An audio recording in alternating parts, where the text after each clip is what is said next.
She is a powerful CEO. He is just the janitor in her building. One night she asks him for something unbelievable. "Just act like you are mine for tonight." His reply leaves her absolutely speechless. What happens next will stay with you.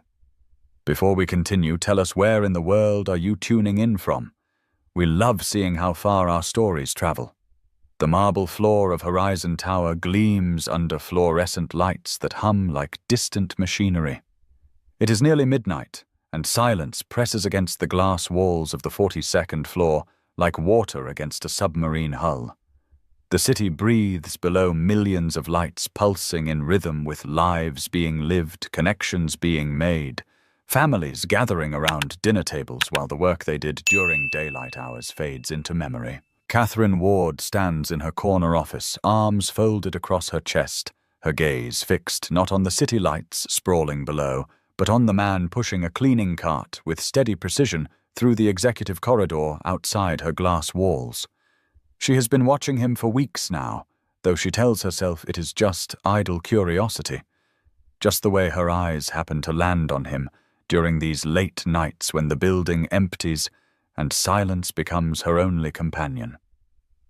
There is something about the way he moves, a quiet dignity in the arc of his shoulders, the careful attention he pays to corners others would overlook. The kind of peace that comes only when someone has been broken completely and forced to rebuild with whatever scraps are left. Tonight there is no denying it anymore. She is not watching out of curiosity. She is searching for courage in his steadiness, trying to borrow some fragment of the calm he carries like a worn coat. Her reflection stares back from the floor-to-ceiling windows. A woman in a tailored charcoal suit with hair pulled back so tight it could be armor. Not a strand out of place.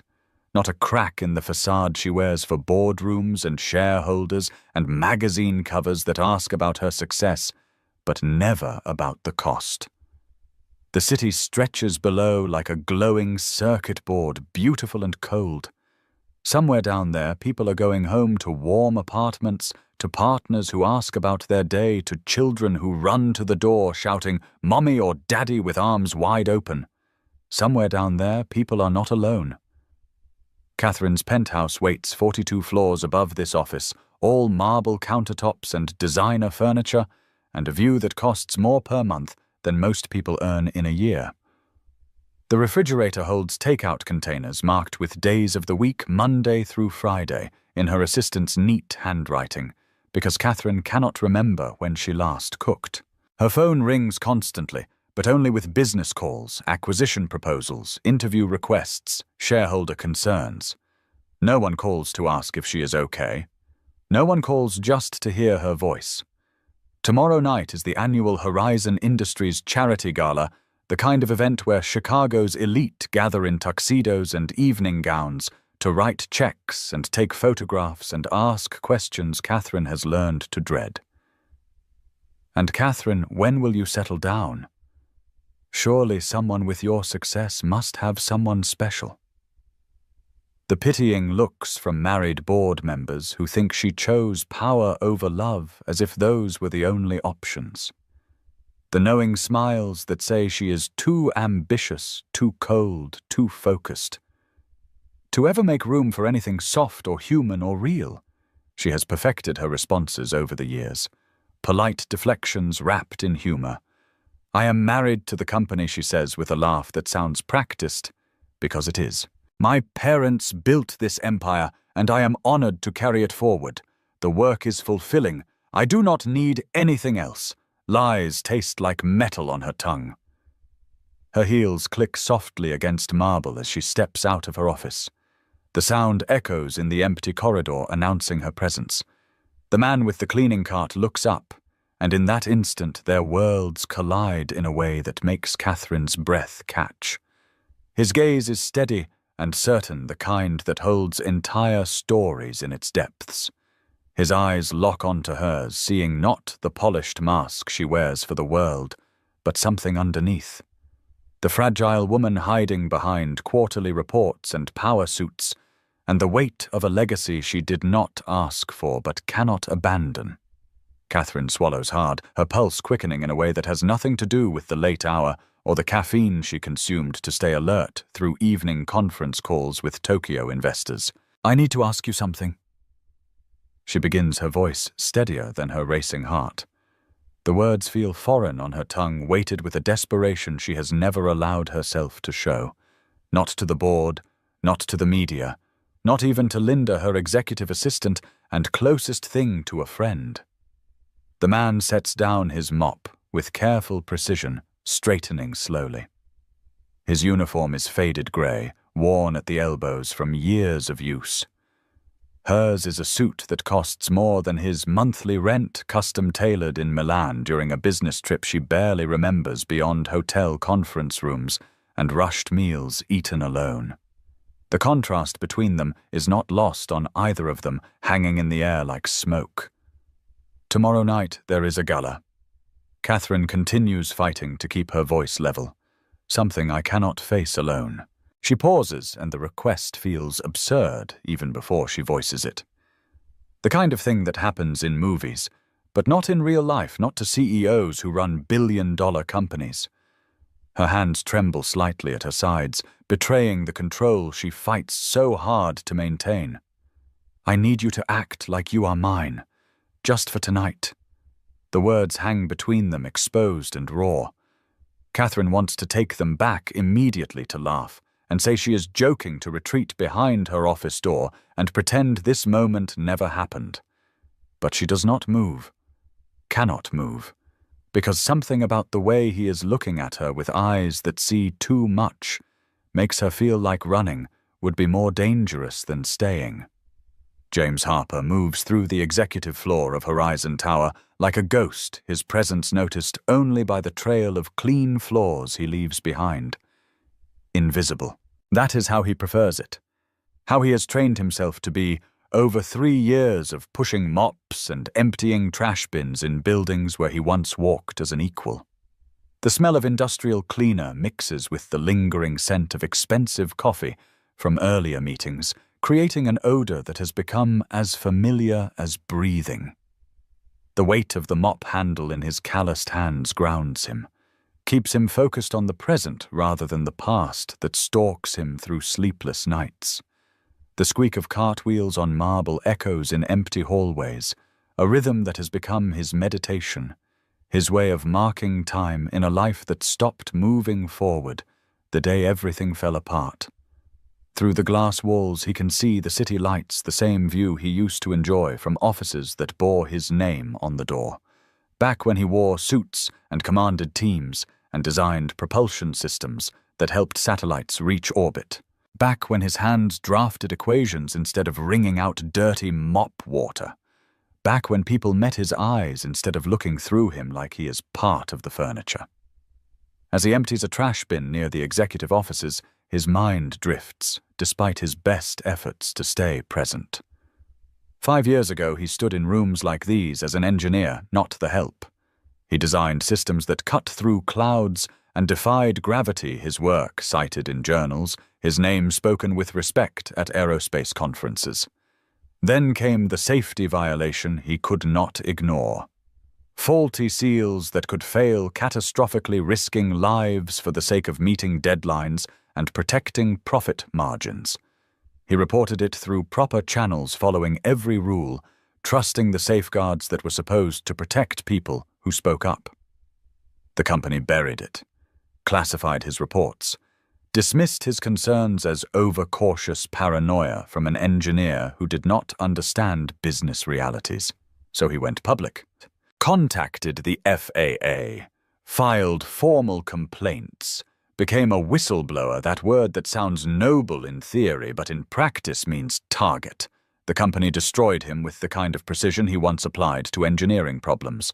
Lawsuits that drained every cent of savings. Legal fees that multiplied like cancer cells, consuming their future 1 billable hour at a time. His name blacklisted across the aerospace industry, with whispers of instability, of being difficult to work with, of not being a team player. Job applications that went unanswered, interviews that never materialized, a career that vanished overnight as if 36 years of his life simply stopped existing. And then the cruelest blow. The night Sarah never came home. The car accident that took his wife happened while he was in a courtroom fighting for truth for safety. For the principle that lives matter more than quarterly earnings. She was rushing home from working a double shift, trying to cover their mounting legal bills, her eyes tired from too many late nights, her attention fractured by stress. She ran a red light. The truck driver never had a chance to stop. Emma was 4 years old enough to ask where Mommy went. Too young to understand she was not coming back. Too young to comprehend that Daddy's choice to do the right thing cost them everything. For 3 years now, James has traded blueprints for mop handles, boardrooms, for hallways where executives pass without seeing him. He keeps his head down, tells himself that dignity can be found in doing any job well, even this one. That honest work is honest work, regardless of how far he has fallen. But dignity does not buy Emma new shoes when hers wear thin, the soles separating from the sides, so that rain seeps in during their walks to school. Dignity does not pay for piano lessons. She begs for her small fingers pressing invisible keys in the air as she hums melodies only she can hear. Dignity does not erase the way she looks at other children's birthday parties, understanding without being told that they cannot afford the trampoline park or the bounce house or the magician. Money matters, and Catherine Ward's offer, whatever it truly means, carries the weight of change. His phone buzzes in his pocket. A text from Mrs. Rodriguez, his elderly neighbor, who watches Emma during his night shifts. Emma's asleep. Drew you another picture. This one has rockets. James smiles despite the ache in his shoulders, despite the exhaustion that has become his constant companion. 7 years old, all questions and curls and wonder that the world has not yet managed to crush. She is the only reason he gets up at 5 a.m. for construction work before coming here. The only reason he has not given up completely. He feels eyes on him before he sees her. Catherine Ward stands in her office doorway, backlit by the glow of computer screens, still running financial projections that will never be read tonight. She has been watching him for weeks, though he does not know, cannot imagine, what a CEO sees in a janitor beyond someone to clean up her messes. There is something different about her tonight, though. A tension in her shoulders, a vulnerability in the way she holds herself, as if the armor she wears might crack under just a little more pressure. When she steps into the hallway, her heels clicking against marble, James looks up and their eyes meet. Hers are hazel, he notices for the first time. Green and brown mixed together like forest floor after rain, and they are looking at him not through him, but at him as if he is a person rather than a function. It unnerves him more than he wants to admit. "I need to ask you something," Catherine says, and her voice carries an edge of desperation that surprises them both. James sets down his mop, straightening slowly. His janitor's uniform is faded grey, worn at the elbows, a hand-me-down from the previous person who held this position before getting something better and escaping. Her suit is black and impeccable, probably costs what he makes in 3 months. The space between them feels vast, despite being only a few feet of polished marble. Tomorrow night there is a gala. Catherine continues her arms folding across her chest, as if she can protect herself from her own words. Something I cannot face alone. Her voice wavers slightly, a crack in the professional veneer. I need you to act like you are mine, just for tonight. The words land between them like stones dropped into still water ripples, spreading outward into silence. James should laugh, should politely decline, should remember his place in the hierarchy that separates CEOs in corner offices from janitors who clean them. But he does not do any of those things.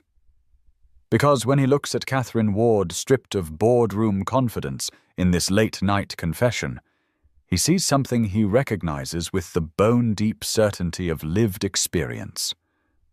Loneliness, the kind that echoes in empty rooms and presses against your chest when you are trying to fall asleep, making each breath feel heavier than the last. He knows that feeling intimately, has carried it for 3 years like a second shadow. The silence stretches. Catherine's hands tremble at her sides, barely noticeable, but there, if you know to look.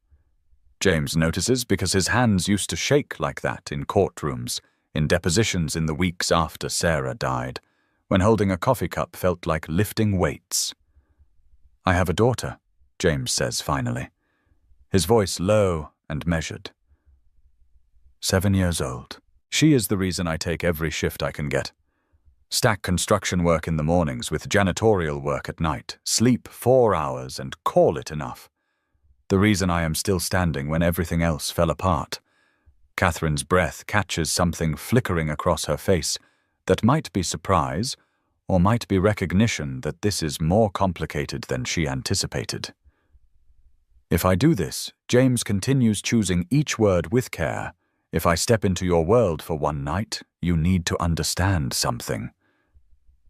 His gaze holds Catherine's without wavering, without apology. "I do not do halfway. I do not know how to pretend at things that matter."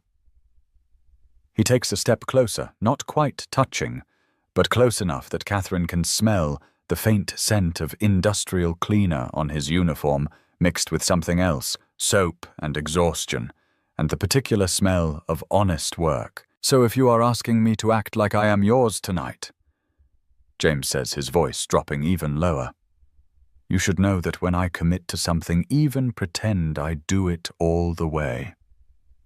His rough hand reaches out, not quite touching hers, but close enough that she can feel the warmth radiating from his skin. The question is, are you ready for someone who does not know how to wear masks? The question hangs in the air between them, challenging and honest and more real than anything Catherine has heard in years. She stares at him speechless. She expected a simple yes or no, maybe a negotiation about payment, a discussion of logistics, the transactional exchange that governs most of her world. She did not expect this, a man in a janitor's uniform telling her that his pretend love might be more real than anything she has known.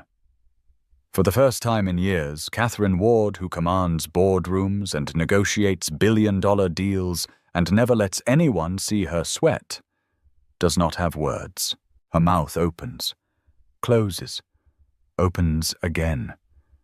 "Yes," she finally whispers, and the word comes out smaller than she intended, vulnerable in a way that terrifies her. "I am ready." But even as she says it, Catherine wonders if she is. The silence that follows Catherine's answer stretches between them, broken only by the hum of fluorescent lights overhead and the distant wail of a siren 42 floors below someone else's emergency bleeding into the night. Catherine's carefully constructed composure cracks just a hairline fracture, but enough that James can see the woman beneath. Her shoulders drop slightly, the defensive posture softening. Her hands uncurl from fists she did not realize she was making. "Come to my office," she says quietly, and turns without waiting to see if he will follow. James does, leaving his cleaning cart by the wall, a small act of rebellion that feels larger than it is. He has never been in her office, only cleaned around its edges, emptying trash and wiping down surfaces, while pretending not to notice the late nights. She keeps the takeout containers that multiply the way she stares at her phone, like she is waiting for a call that never comes. The office is exactly what he expected, and somehow more. Floor-to-ceiling windows offering a view of Chicago that makes the city look like a toy, all lights and geometry with no hint of the struggle happening in the streets below. Furniture that costs more than a car, sleek and modern and uncomfortable looking. A desk larger than James's kitchen table, its surface holding only a laptop, a single pen, and a photograph in a silver frame. James glances at the photo as Catherine moves to her desk. A younger couple, maybe in their 30s, standing in front of a building with a sign that reads, Horizon Industries. The woman has Catherine's eyes. The man has his hand on her shoulder, and she covers his hand with hers. They look happy in the way people do when they have built something together, when they are partners in every sense of the word. My parents, Catherine says, catching his gaze. They started this company 40 years ago, built it from a single office to what it is now. She picks up the frame, her thumb tracing the silver edge. They did it together. Every decision, every risk, every victory and failure. Together. She sets the photo down carefully, precisely, as if its placement matters. I have been running it alone for 6 years, since they died. A car accident, drunk driver. They did not see it coming. James feels the words settle in his chest. I am sorry, he says, and means it with the weight of someone who knows that particular grief. Catherine nods, then seems to shake herself, slipping back into business mode because it feels safer than whatever emotion was threatening to surface. She pulls a piece of company letterhead from her desk drawer, writes an address in precise handwriting. The gala details. What time he should arrive. What the dress code is black tie optional, but everyone wears black tie. There is the matter of payment. Catherine says, not meeting his eyes. I will compensate you for your time, whatever rate seems appropriate. James shakes his head slowly, the motion deliberate. I do not want your money. Catherine looks up, genuine surprise crossing her features. Then why would you? Because James interrupts gently. Sometimes two people recognize the same loneliness in each other, and maybe for one night we can both pretend we are not drowning. His smile is sad around the edges, understanding too much. Consider it mutual benefit. You get someone to stand beside you at your gala. I get to remember what it feels like to be seen as something other than invisible. Catherine opens her mouth, closes it, tries again. I do not know what to say to that. Then do not say anything James suggests. Just tell me what time to be there. They settle the details. 7:45 entrance on Michigan Avenue Valet, parking that James will not use because he will take the bus. Catherine will meet him in the lobby. They will enter together.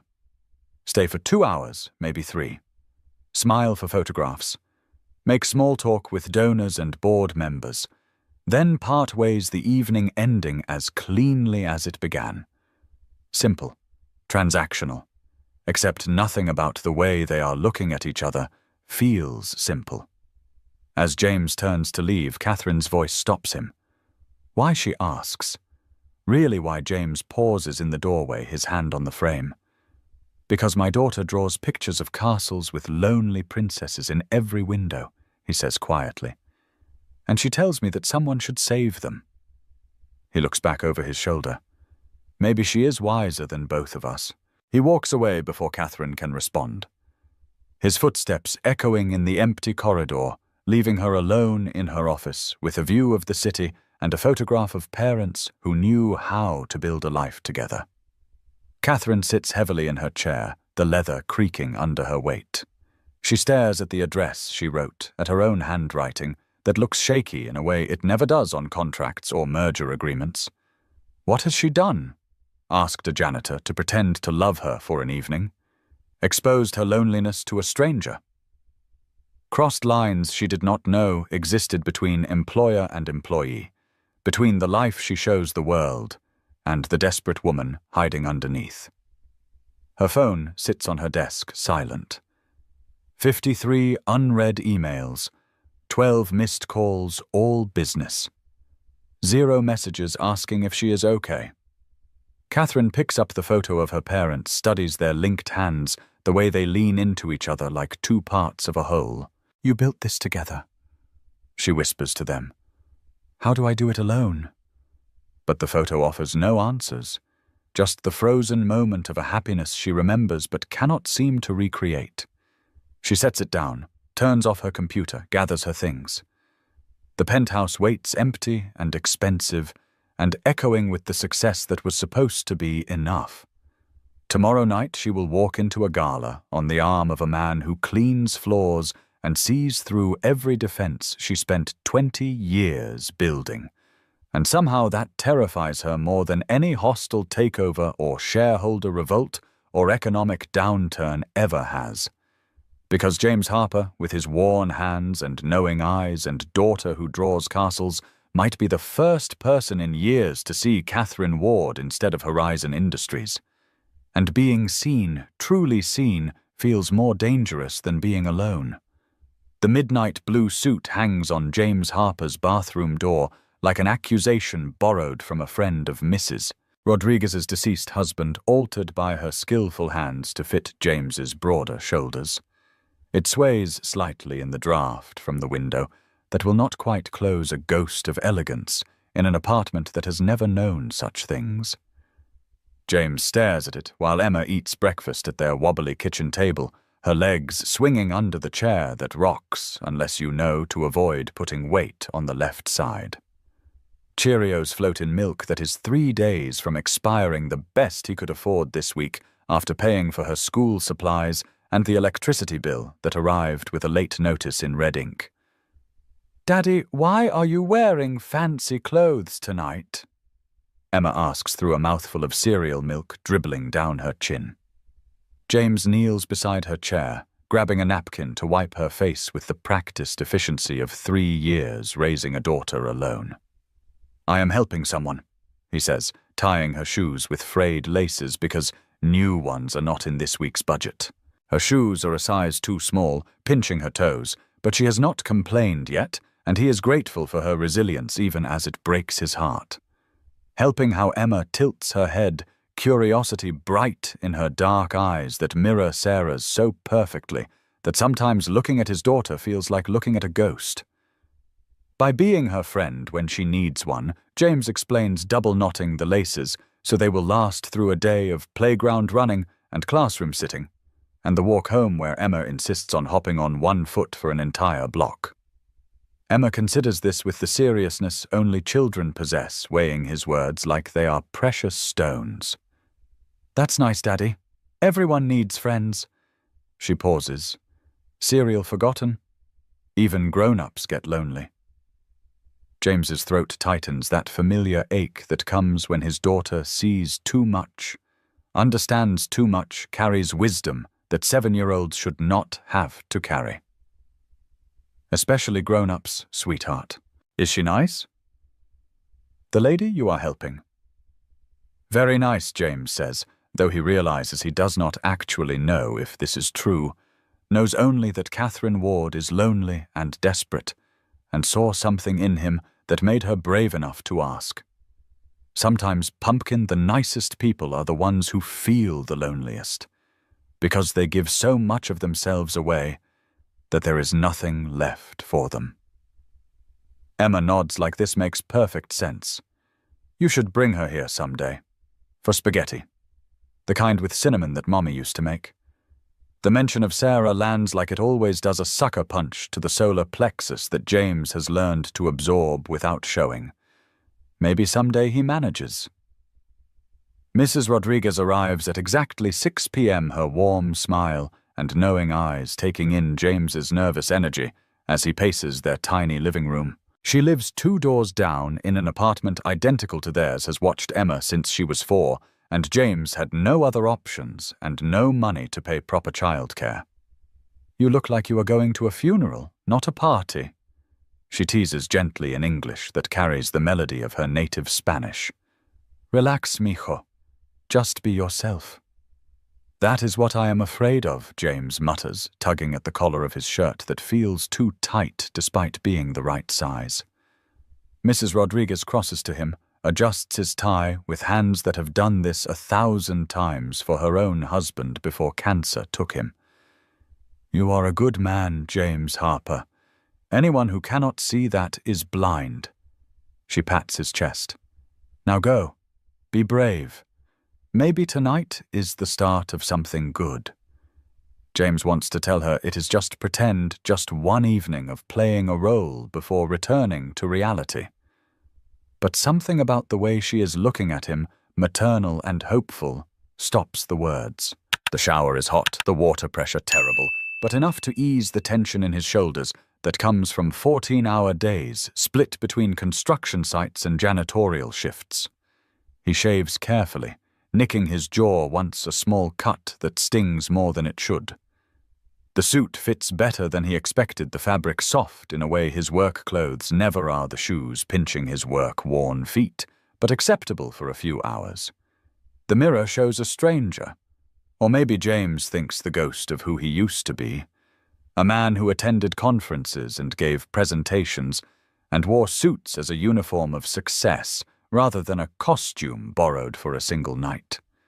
He thinks about Catherine Ward's request, about the vulnerability in her voice when she asked him to pretend, about the loneliness he recognized in her eyes because it matched his own. Maybe Mrs. Rodriguez is right. Maybe tonight is the start of something. Or maybe it is just two lonely people borrowing each other's company for a few hours before returning to the separate silences that define their lives. Emma gasps when she sees him emerge from the bedroom, her hands flying to her mouth in that dramatic way children have before they learn to hide their reactions.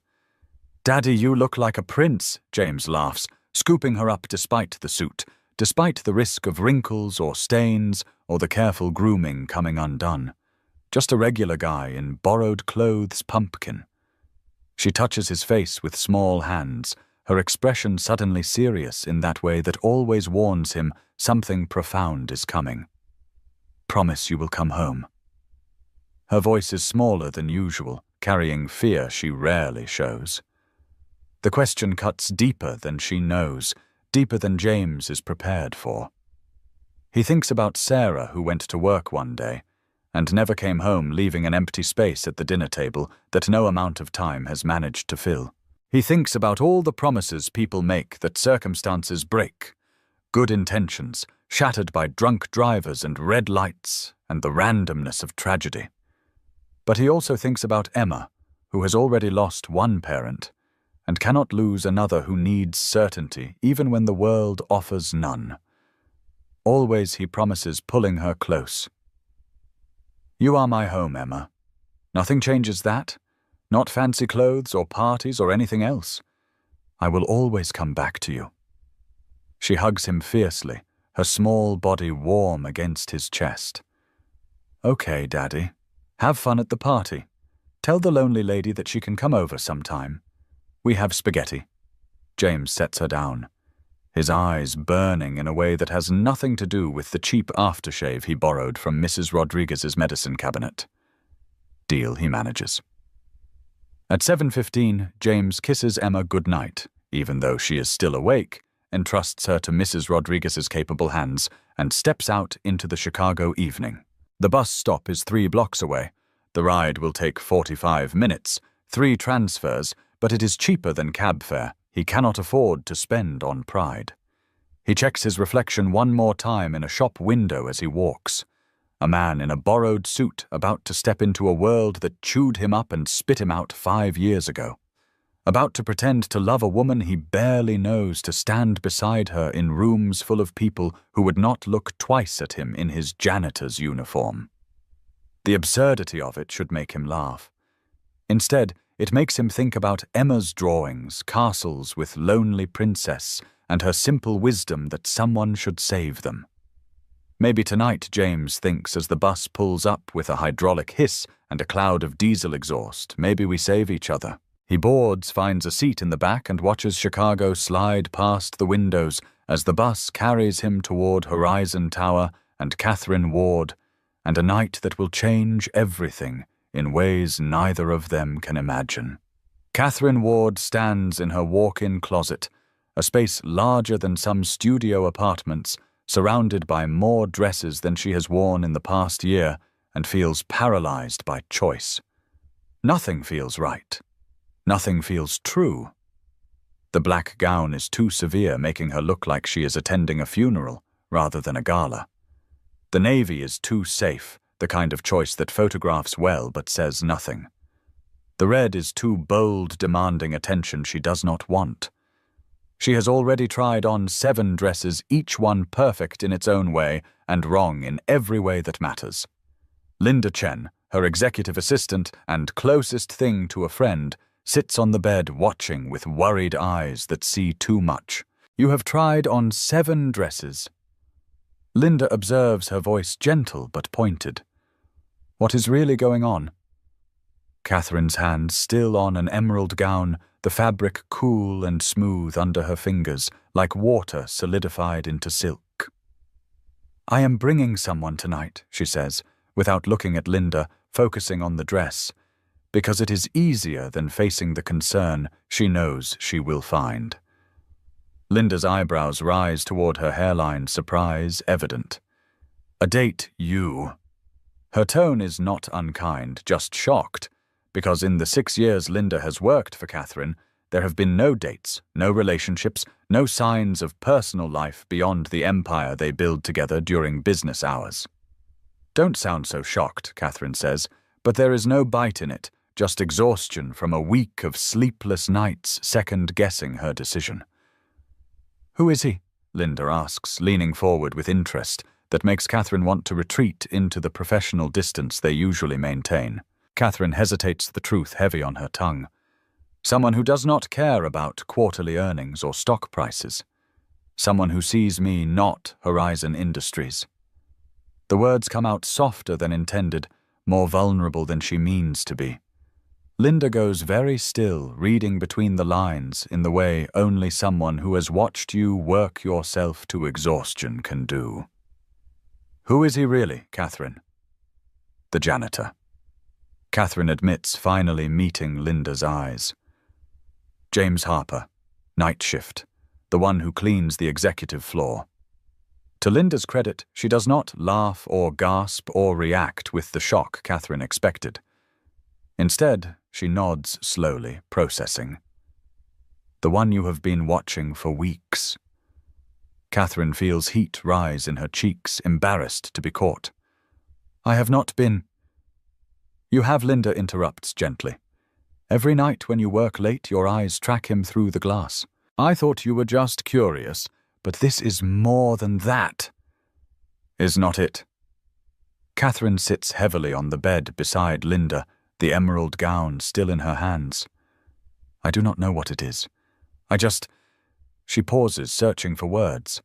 I am tired of pretending, of walking into these events alone and deflecting questions about my personal life, of going home to an empty penthouse and eating takeout in silence, of being successful and lonely and acting like that is normal. So you asked the janitor to pretend to be your boyfriend? Linda's voice holds no judgment, just curiosity. I asked him to act like he is mine for one night. Catherine corrects, though the distinction feels meaningless. And he said yes, but not for money. He said she swallows hard. He said sometimes 2 people recognize the same loneliness in each other. The words hang between them, honest and raw. Linda reaches over, squeezes Catherine's hand. Be careful, she says softly. You are looking at him like he might be real. Catherine's hand trembles as she looks at the emerald gown. That is what scares me, she whispers. What if he is? Linda helps her into the dress, zipping it up the back with practiced efficiency. Catherine looks at herself in the full-length mirror, barely recognizing the woman staring back. The emerald brings out the green in her hazel eyes, softens her features, makes her look less like a CEO and more like someone who might laugh freely or cry openly or feel things deeply. Her parents built Horizon Industries on partnership, on love, woven into every business decision. She built her empire alone, and it shows in every polished surface of her success.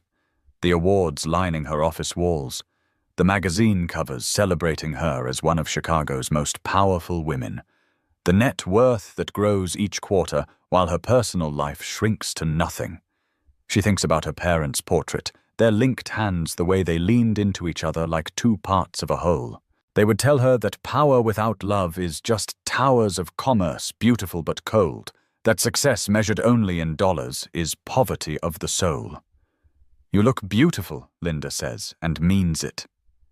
Now go meet your janitor. And Catherine. Her voice softens.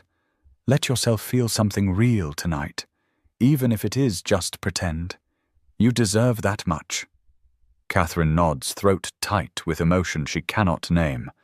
She gathers her clutch, checks her makeup one last time, practices her smile in the mirror until it looks genuine enough to fool cameras and guests, and maybe herself.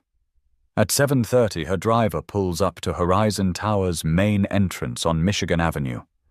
Catherine waits in the lobby, her heart racing in a way that has nothing to do with champagne or crowds or the performance ahead.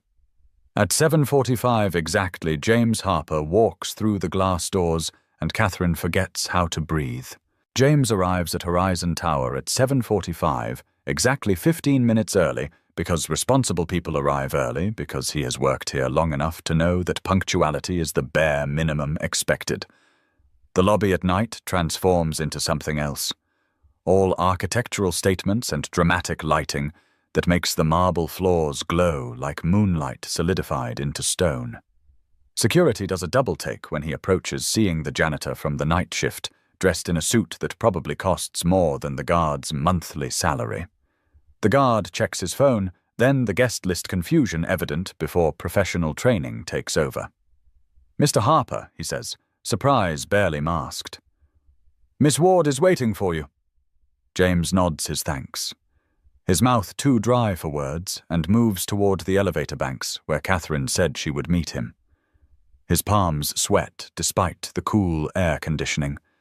His heart pounds against his ribs like it is trying to escape. The elevator doors slide open with a soft chime. Catherine Ward steps out, and the world tilts on its axis. Gone is the severe CEO in power suits and armor-like confidence.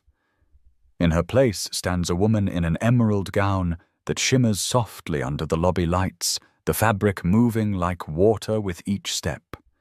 Her hair falls loose around her shoulders instead of pulled back in its usual severe style, softening her features. The gown brings out green flecks in her hazel eyes that James never noticed before, and something about the way she carries herself tonight, vulnerable and uncertain, makes his chest tighten. She is beautiful, not in the distant, untouchable way of magazine covers, but in the real way of someone who has chosen to lower her defenses, to be seen rather than admired from a distance. "You clean up nice," Catherine murmurs, and there is something raw in her voice, something that sounds like relief that he actually came, that this insane plan might actually happen. James finds his voice somewhere in the tightness of his throat. "So do you."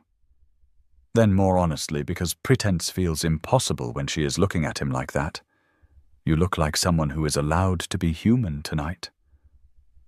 Catherine's smile falters at the edges, fragile as spun glass. "That is the most terrifying thing anyone has ever said to me," she admits.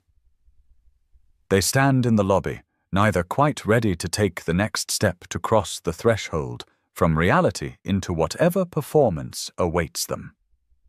Other guests arrive, couples in formal wear, laughter and perfume filling the space. Catherine and James exist in a bubble of uncertainty visible to others, but separate two people about to jump off a cliff together with no idea if there is water below. "We should," Catherine starts. "Yeah," James agrees, though neither of them moves. Finally, Catherine holds out her hand. Together, she asks, and the word carries more weight than a simple question about walking through a door. James takes her hand, warm and trembling slightly despite her composure. Together, he agrees. In the elevator rising toward the penthouse level where the gala waits, they establish their story the way actors rehearse lines before a performance. Catherine speaks first, her voice steadier now that they are in motion, now that the decision has been made, and there is no turning back. "We met at a coffee shop 3 months ago," she says, the fiction rolling smoothly off her tongue, as if she has practiced. "You were reading an engineering journal. I asked about it. We started talking." She glances at him. 2 months of dating. Taking it slow because we are both cautious people who have been hurt before." James nods, committing the story to memory. And if they ask about the future, Catherine's hand tightens in his. We tell them we are taking it one day at a time, that we are seeing where it goes. Nothing definite enough to require proof, nothing vague enough to invite skepticism. The elevator climbs floor numbers ticking by, the city falling away below them. James watches their reflection in the polished steel doors.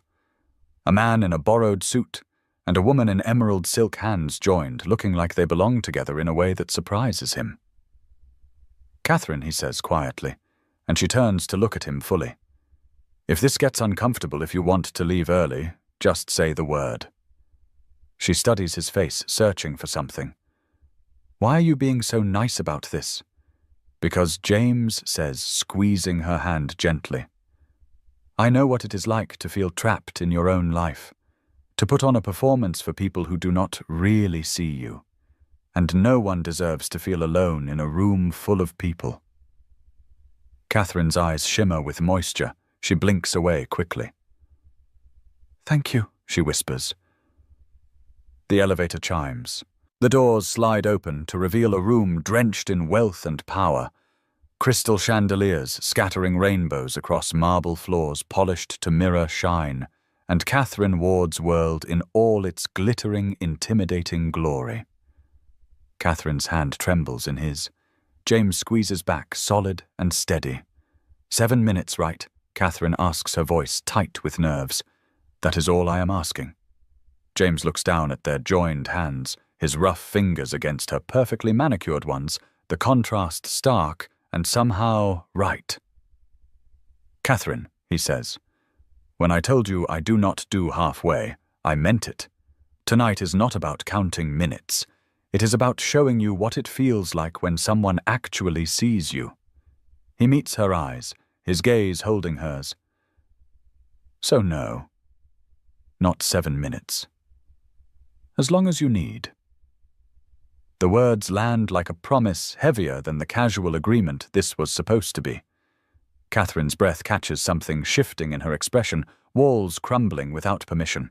The doors stand open, waiting. Music drifts out. String quartet playing something classical and expensive. Voices murmur in that particular way wealthy people have, confident and assured and taking up space. Together, James reminds her, and they step into a world where neither of them belongs, pretending to be something that feels dangerously close to real. The gala unfolds like a fever dream, all crystal chandeliers scattering rainbows across marble floors that reflect the crowd like a mirror, showing too much truth. The air tastes expensive champagne bubbles and imported perfume, and the sharp metallic tang of ambition that coats the back of James's throat like copper. His borrowed shoes pinch his feet. His suit collar feels too tight despite being the correct size.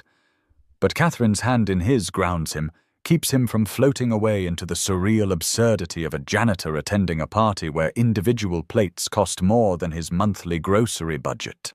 Men in tuxedos worth more than James's car glide through the space like sharks through dark water. Their laughter calculated, their handshakes weighted with agenda. Women draped in diamonds glitter with every gesture, catching light like human disco balls, their smiles bright and empty as television screens. Everything shimmers, and nothing feels solid. James forces himself to breathe, to remember that he has been in rooms like this before, back when he wore suits as uniform rather than costume, back when people wanted his opinion on propulsion systems and orbital mechanics, back before everything fell apart. Catherine introduces him to a silver-haired board member whose name James immediately forgets, too focused on not sweating through his borrowed shirt. "This is James Harper," Catherine says, her voice carrying the practiced confidence of someone who has made 1,000 introductions. "Independent aerospace consultant." Not a lie, technically. Just a truth from a previous lifetime dusted off and presented like it is current rather than ancient history.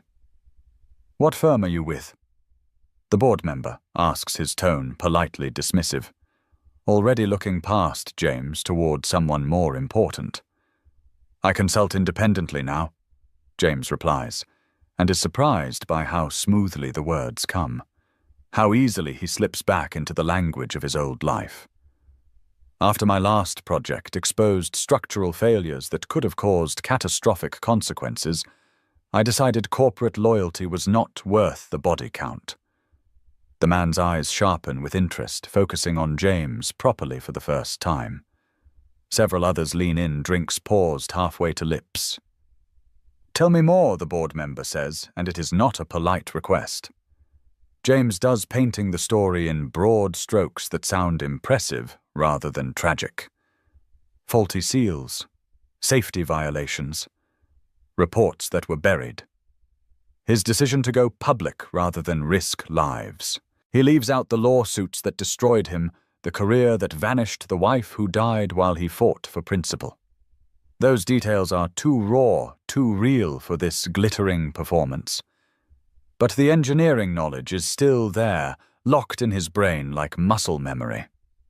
When someone asks about propulsion efficiency, James finds himself discussing delta-V calculations and specific impulse with the fluency of his former life.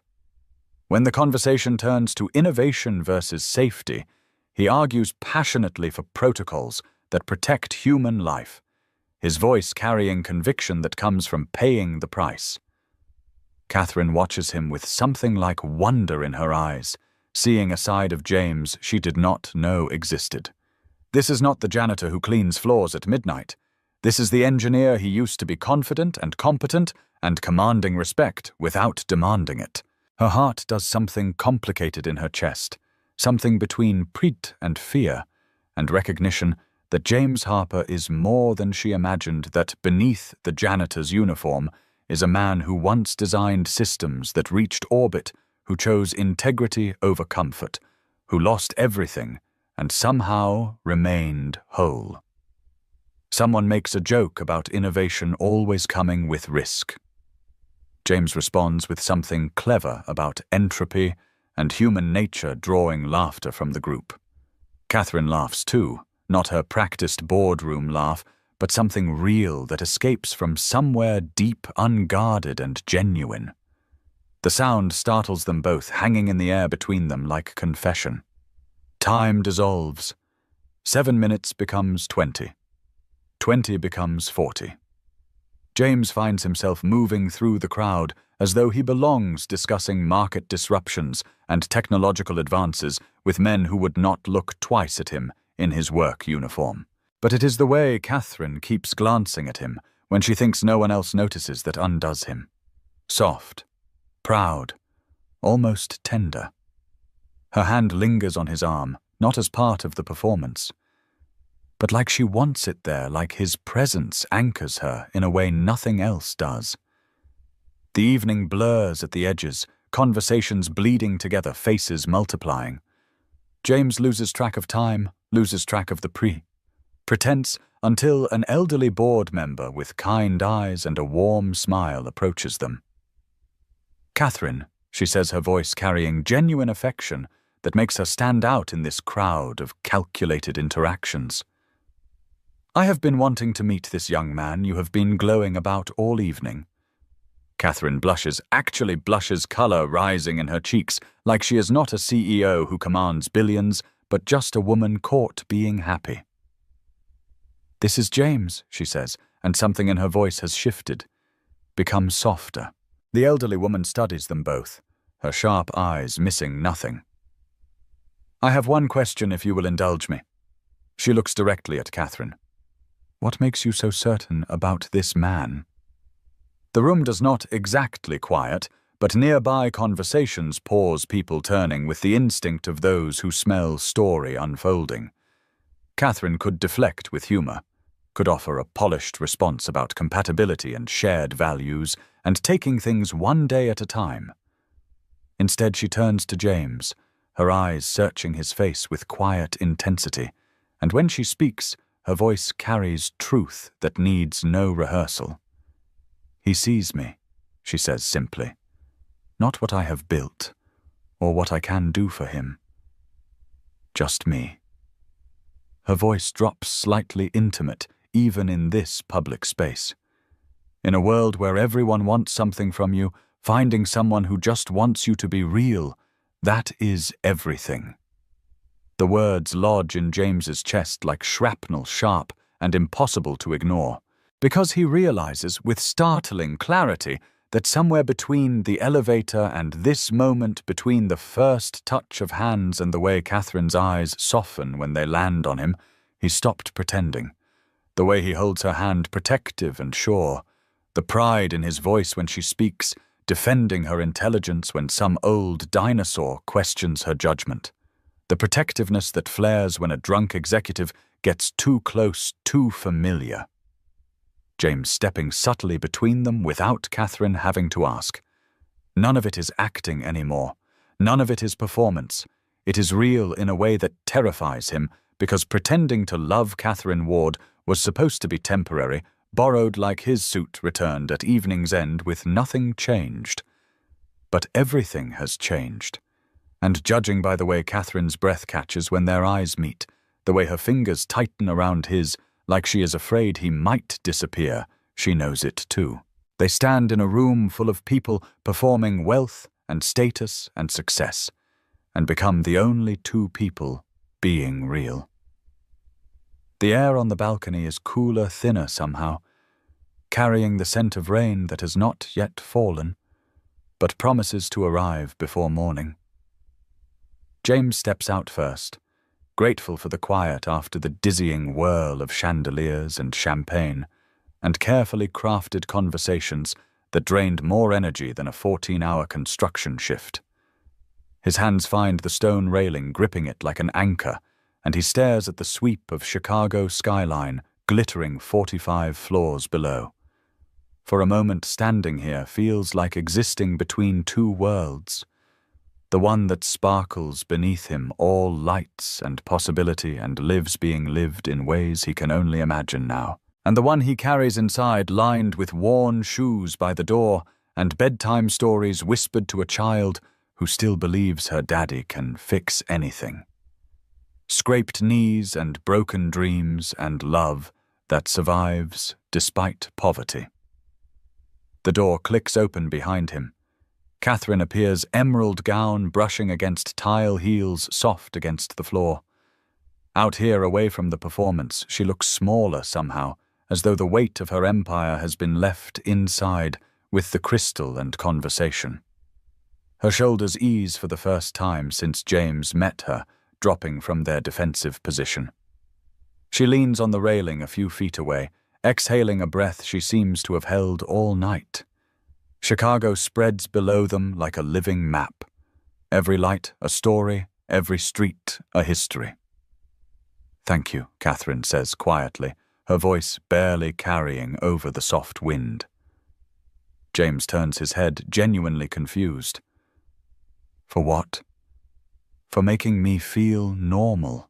She admits her gaze fixed on the maze of lights below, following streets to neighborhoods she probably never visits.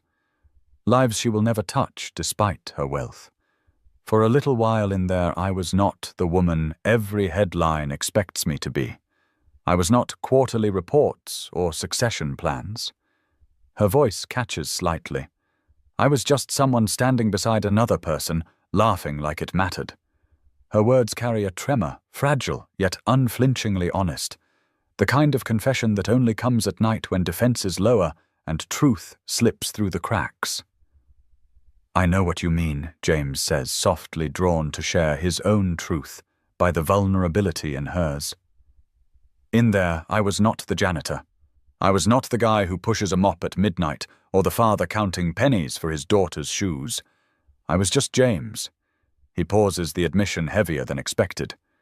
I forgot what that felt like. To be seen as a person instead of a function. Catherine turns to face him fully, her hair catching the glow of the city behind them, creating a halo effect that makes her look almost otherworldly. "Who were you?" she asks. "Before the janitor, an engineer." James says the word, tasting strange after 3 years of denial. "Aerospace propulsion systems. I designed engines that helped satellites reach orbit." He stares at his hands, calloused and rough-scarred from construction work and cleaning chemicals. These hands used to draft equations that defied gravity, used to build things that flew. What happened? Catherine's voice is gentle, giving him permission to share or stay silent. James's jaw tightens, muscles working, as he decides whether to open this door. Then something about the night, about her honesty, about standing on a balcony between worlds, makes him brave or foolish enough to speak truth he usually buries. I found a flaw, he begins. A seal design that would fail catastrophically in certain temperature conditions. I reported it through proper channels, followed every protocol, trusted the safeguards that are supposed to protect people who speak up. His voice hardens. The company buried it, classified my reports, dismissed my concerns as overcautious paranoia. Catherine's hand moves closer to his on the railing, not quite touching, but near enough that he can feel her heat. So I went to the FAA, James continues. Filed formal complaints. Became a whistleblower.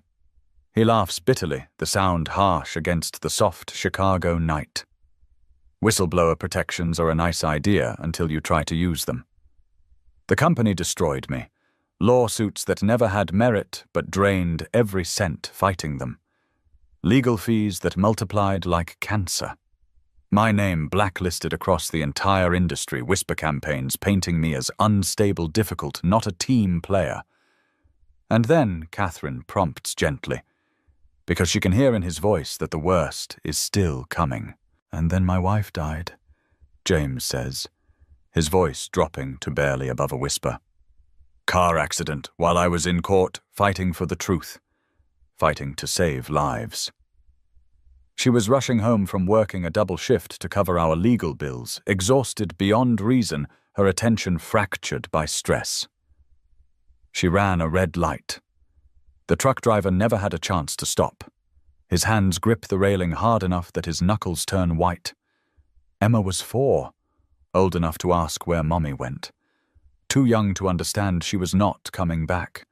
Too young to comprehend that Daddy's choice to do the right thing cost them everything.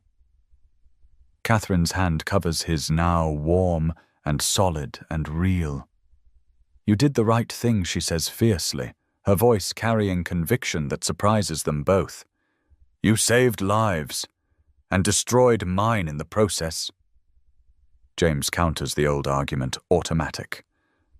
Some days I wonder if it was worth it. If Sarah would still be alive, if I had just kept my mouth shut. It was worth it, Catherine insists, her grip tightening on his hand. Because men like you who choose integrity over comfort, you are the ones who change the world, even when the world does not thank you for it, even when the cost is more than anyone should have to pay. The words unlock something in James's chest, something that has been locked tight for 3 years.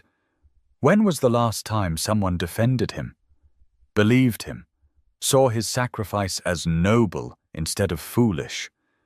When was the last time someone said, you did the right thing without adding, but at what cost? You know what I learned running this company? Catherine says softly, her thumb unconsciously tracing small circles on the back of his hand. The gesture intimate without being intentional. We spend our whole lives building walls to protect ourselves from getting hurt. Stone and mortar and defense mechanisms we convince ourselves are strength. She meets his eyes, hazel, catching his steady gaze. But eventually the walls become the prison. And we forget that the only way out is to let someone in. James feels the space between them shrinking not in physical distance, but in the defenses they both wear like armor. I have been behind walls for 3 years, he admits, keeping my head down, staying invisible, protecting Emma from the world that chewed me up and spit me out, telling myself that survival is enough, that we do not need anything more than food and shelter and each other. And tonight, Catherine asks, her voice barely above a whisper. Tonight, James says, slowly choosing each word with care, I feel dangerously close to visible again, to wanting more than survival, to remembering what it feels like to be seen. Catherine's hand lifts from the railing, hesitant, and brushes against his jaw. The touch is feather light, but sends electricity through James's entire body, awakening nerves he thought died with Sarah. Her fingers are cool against his skin, soft in a way that speaks of manicures and lotions, and a life that does not include construction work or chemical burns. James, she whispers, and his name in her mouth sounds like prayer. The door to the balcony swings open with a crash of sound and sudden light. A group of executives stumbles onto the balcony, drunk and loud, their laughter harsh after the intimacy of the moment before. They do not notice Catherine and James in the shadows, too absorbed in their own performance of wealth and status. Catherine and James step apart, the spell shattered, but the charge between them still humming in the air like electricity before a storm. Catherine's hand drops to her side, trembling slightly. James's jaw clenches with frustration at the interruption, at the timing, at the reminder that they are not alone in this world, despite how it felt moments ago. "We should go back inside," Catherine says, but her voice shakes with something that might be relief or disappointment or both tangled together. James nods, not trusting himself to speak. His heart still racing from her touch and the nearness of something he cannot name. But as they turn toward the door, he catches her hand one more time, pulling her close enough that the drunk executives cannot hear. This is not pretend anymore, he says the words urgent and honest. Is it Catherine's breath hitches? Her eyes search his face, looking for doubt or fear, or the logical reasons they should walk away from whatever is building between them. She finds none. Only truth staring back at her, unflinching and patient. No, she admits the word, barely audible. It is not. They walk back into the gala together, hands linked, neither sure what comes next, but knowing with absolute certainty that something fundamental has shifted. The performance is over. What remains is raw and real and terrifying in ways that power and poverty never could be. Morning light is cruel in the way only truth can be. It reveals every crack, every illusion, every temporary magic that darkness allowed. The sun does not care about late-night confessions on balconies or touches that felt like promises. It simply rises and exposes reality in all its harsh clarity. James slips back into his grey coveralls in the pre-dawn darkness of his apartment, the fabric rough against skin that remembers silk, his body protesting the 5 a.m. alarm after only 3 hours of sleep. Emma still sleeps in the bedroom, her soft breathing audible through the thin walls, her stuffed rabbit clutched to her chest like a talisman. The borrowed suit hangs on the bathroom door where he left it, a ghost of elegance that feels like it belongs to someone else's life. James touches the fabric once, remembering Catherine's hand in his, the weight of her confession, the electricity of almost kissing before the world interrupted. Then he puts on his janitor's uniform and becomes invisible again. Horizon Tower looks the same as it always does when he arrives for his shift-polished marble and glass reflecting perfection, everything in its place. But something inside James has shifted a tectonic plate, moving underground, invisible but fundamental.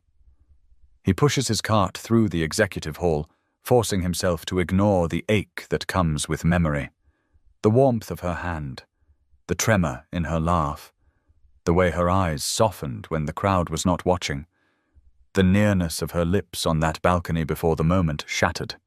His hands work automatically emptying trash bins and wiping down surfaces, but his mind is elsewhere, replaying conversations and touches like a movie he cannot turn off. At his locker, he finds an envelope resting neatly on the shelf. His name written in precise, elegant handwriting he recognizes from the gala. His hands shake slightly as he opens it.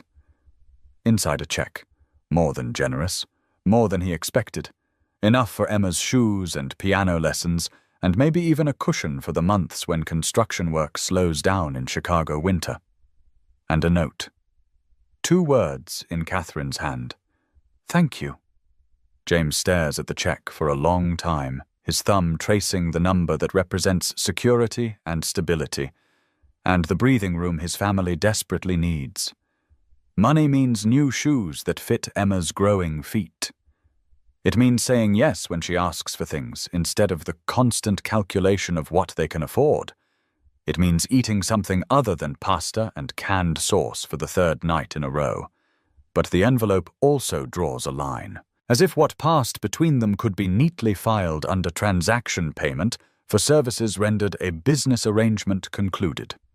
Thank you implies ending, implies that he did his job, and now it is finished, and they can both return to the separate worlds they inhabit. James slips the envelope back into his locker, untouched, the metallic clang echoing louder than it should in the empty break room. He cannot explain why, cannot articulate the feeling that taking the money would cheapen something that felt sacred, but the instinct is strong enough that he listens. Days pass like water, each one identical to the last. Monday, Tuesday, Wednesday, Thursday. James keeps his head down, mopping endless corridors, emptying trash bins full of the detritus of other people's productive lives, pretending that the night of the gala was just an unusual job, a strange detour that changes nothing. Yet every time the elevator chimes, he finds himself listening for the click of her heels. Every time a door opens, his head lifts involuntarily, searching for emerald silk that will not appear in daylight, for hazel eyes that saw him as something more than invisible. Catherine does not appear. The 42nd floor remains empty of her presence during his shifts. Lights off in her office, her assistant's desk cleared. He tells himself it is better this way. Cleaner, less complicated. They can both return to their lives, the CEO and the janitor, the temporary intersection of their worlds closing as if it never happened. But the lie tastes bitter. On Wednesday evening, as James empties trash in a conference room, Linda Chen appears in the doorway. She studies him for a moment, her expression unreadable. "She has not been sleeping," Linda says without preamble. Catherine. She works until 3 a.m., then stares at her computer without typing. She cancelled lunch with the mayor. She missed a donor breakfast. Her voice softens. Whatever happened between you two, it was not nothing. James's hands still on the trash bin. "I do not know what you want me to say." Linda crosses her arms. "I want you to know that in 6 years of working for her, I have never seen Catherine look at anyone the way she looked at you that night. Like you were oxygen, and she had been drowning." She pauses. "I also want you to know that Preston Cole, our CFO, has been asking questions about her schedule, about where she goes, who she sees." The name means nothing to James, but the warning in Linda's tone is clear. "Why are you telling me this?" "Because Linda says whatever this is between you, someone is watching, and they are looking for ammunition." She meets his eyes. "Be careful, Mr. Harper, for both your sakes." She leaves before James can respond, her warning hanging in the air like smoke. It happens on a Wednesday afternoon when the lobby is quieter than usual, that dead time between lunch and evening when Chicago holds its breath before the rush hour surge. James empties trash bins near the security desk. His movements automatic after years of the same routine, his mind replaying Linda's warning from days before. Someone is watching. The elevator chimes, a sound he has heard 10,000 times, meaningless background noise. But something makes him look up, some instinct or coincidence or fate intervening. Catherine Ward stands there, and James forgets how to breathe. Gone is the CEO armor of power suits and severe hair. In its place, jeans that look expensive but comfortable. A soft cream sweater that makes her seem almost unrecognizable, her hair down and loose around her shoulders. She carries a garment bag, the midnight blue suit visible through the clear plastic. She looks like she borrowed someone else's life for the day. Stepped out of the corporate world and into something more human, more real. Their eyes meet across the lobby, and the weaker part collapses into nothing. James feels the impact like physical force, desire, and confusion and hope tangled together in his chest. "I came to return the suit," Catherine says, crossing toward him, with careful steps, her voice uncertain in a way it never is in boardrooms. But her eyes linger on his face, searching, questioning, asking things her words do not say. James reaches for the garment bag, his voice even despite the chaos in his chest. "You could have sent it with security." Catherine gives a small shrug, awkward in its honesty. Vulnerability showing through the cracks. "I wanted to make sure it fit properly." She pauses, the words carrying weight. "For next time." The phrase hangs between them, charged with possibility. Next time implies future, implies this is not over, implies they might do this again, pretend or real or something in between. Before James can respond, before he can process what next time means, a familiar voice cuts through the moment. "Daddy," Emma calls, waving a crayon-stained hand from a corner table where she sits with homework spread across marble like she owns the place. James had arranged with security months ago to let Emma wait in the lobby after school until his shift ended, his elderly babysitter unable to stay past 3 p.m. and James having no other options.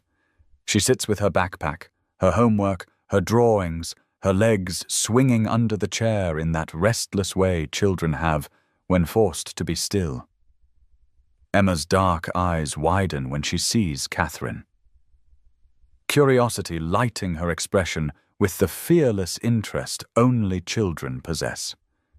She hops off her chair and approaches without hesitation, without James's learned caution around wealth and power. "This is Miss Ward," James introduces carefully, pride slipping into his tone despite his attempt at neutrality. She works upstairs. The introduction feels inadequate, reducing Catherine to her function when she is so much more than that now. But Emma, fearless as children are, before the world teaches them fear, tilts her head and studies Catherine with the intensity of someone who sees more than adults give credit for. "You are the lady Daddy has been thinking about," she announces with devastating directness, her voice carrying in the quiet lobby. James's face flushes hot. "Emma." He starts, mortification flooding through him. "It is okay," Catherine says quickly, kneeling beside Emma so they are eye-level, genuine warmth softening her features. A smile touches her lips, the first real one James has seen since the gala. "What are you working on?" Emma's face lights up with the joy of someone asked about their passion. "Math homework, but I finished it already because numbers are easy." She reaches for her papers, shuffling through them. "Now I am drawing." "Want to see?" "I would love to," Catherine says, and means it. Emma pushes a sheet of paper toward Catherine. Bold lines and bright colors filling a page. "It is a castle," she explains, her small finger tracing the tall towers she drew in purple crayon, the details excessive in the way child art celebrates abundance. But look, she is sad. See her face in the window. Catherine studies the drawing, seeing a simple, sad face sketched in one of the tower windows. Why is she sad? Emma's expression grows serious, that particular gravity children bring to important matters. Because castles are big and pretty, but they are cold. And she is all alone up there. Nobody can visit, because the door is locked. She looks at Catherine. "Do you live in a big place like this?" "I do," Catherine admits softly, something in her chest tightening. "Then you understand," Emma says with the wisdom of someone who has thought deeply about architecture and emotion. "Big places are scary when you are alone. You hear every sound and it echoes." She picks up a purple crayon. "But watch. I can fix it." With careful strokes, Emma draws a wide doorway at the base of the castle, adding flowers on either side. Windows she colors yellow to show light inside. There, she announces proudly, "Now people can come in. Now she is not lonely anymore." She looks up at Catherine. "You just have to open the door you know let people visit. Her eyes dart between her father and Catherine with innocent wisdom that sees connections adults try to hide. "Daddy," she says matter-of-factly, "you should invite Miss Catherine to dinner. We are having spaghetti tonight, the kind with cinnamon that Mummy taught us." The mention of Sarah lands gently, naturally part of their story, rather than a wound. Emma speaks of her mother the way she speaks of the sky being blue, a fact of their world. James freezes caught between the world he has built safe and small and protected, and the one he has been too afraid to imagine. Emma's invitation hangs in the air, impossible to ignore. Catherine's soft laugh breaks the tension. "You make spaghetti with cinnamon?" she asks James, her eyes dancing with amusement and something softer. It is a long story. James manages his ears, burning with embarrassment and hope tangled together. "I would like to hear it," Catherine says, her eyes finding his across Emma's head. "If the invitation is still open." Emma claps her hands together. "It is right. Daddy say yes," and James, looking at his daughter's hopeful face and Catherine's vulnerable expression and the drawing of a castle with doors wide open, feels something dangerous stir inside him again. Something he thought died with Sarah, buried under grief and poverty and the weight of just surviving. Hope. "Yeah," he says, his voice rough. "The invitation is open." Emma pumps her fist in victory, then immediately starts gathering her homework. "We need to go grocery shopping first," she announces to Catherine, "because we only have enough spaghetti for 2 people, and you are coming, so we need more. Also, we should get the fancy cheese, the kind in the green can." Catherine laughs, really laughs, the sound filling the lobby. "I would be honored to have spaghetti with fancy cheese." As they prepare to leave, Emma chattering about the proper cheese-to-pasta ratio, James catches Catherine's hand for just a moment. "Are you sure?" he asks quietly. "This is not the gala. This is real life. Small apartment, burnt garlic bread. A 7-year-old who will ask you 1,000,000 questions." Catherine squeezes his hand, her smile soft and genuine. "That sounds perfect." Catherine hesitates at the base of the narrow stairwell, the garment bag still in her hand, as though one more step might cross a line she cannot return from, might commit her to something. Her logical CEO brain screams is dangerous and complicated and absolutely inadvisable. The building is nothing like Horizon Tower with its glass and steel and architectural statements. Here the walls are lined with faded yellow paint that peels at corners like old wallpaper. The hallway carries the scent of someone's cooking garlic and tomato sauce, and something warm that makes Catherine's stomach tighten with unexpected hunger, reminding her she skipped lunch for a conference call that achieved nothing. A door opens somewhere above, spilling music and laughter into the stairwell, a child's shriek of joy, a parent's gentle scolding in Spanish, life being lived in small spaces packed together, everyone hearing everything. When James opens the door to his apartment, Emma's laughter spills out like light, bright and uncontained, pulling Catherine forward. The apartment is small in a way that makes Catherine's penthouse feel obscene. A living room that flows directly into a kitchen, separated only by a breakfast bar with 2 wobbly stools.